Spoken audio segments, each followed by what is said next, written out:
جس گھر کے اندر ایک تعلیم یافتہ ماں ہے تو سمجھ جاؤ وہ ایک گھر ایک اعلیٰ ترین درسگاہ ہے۔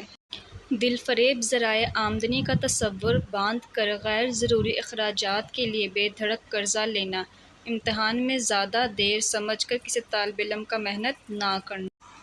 دنیا ایک دریا کی مانند ہے اور آخرت اس دریا کا کنارہ، کشتی تقویٰ ہے، اور لوگ سب کے سب ایک مسافر کی مانند ہیں۔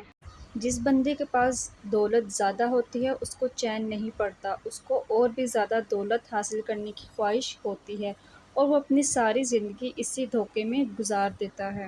دولت اس کی ہوا کرتی ہے جو اس کو روز کھاتا ہے، دولت اس کے پاس نہیں آتی جو اس کو جمع کر کے رکھتا ہے۔ ہر انسان کے ساتھ ایک داستان وابستہ ہے، وہ زندگی کے ہاتھوں غم کھاتا ہے۔ زندگی ایک حساس کا نام ہے جو خوشی کے ساتھ غم اور دکھ کا دریا لے کر آتی ہے۔ غیروں کے ساتھ باغ میں جانے کی نسبت دوستوں کے ساتھ پاؤں میں بیڑیاں پہنا رہنا ہزار گنا زیادہ بہتر ہے۔ محبت کی تعریف میں کنجوسی مت کرو، محبت کے لیے اتنا کافی ہے کہ وہ محبت ہے۔ سوتے وقت پیٹ کی السی کے تیل سے مساج کرو، صبح اٹھو گے تو 1 کلو وزن کم ہوگا۔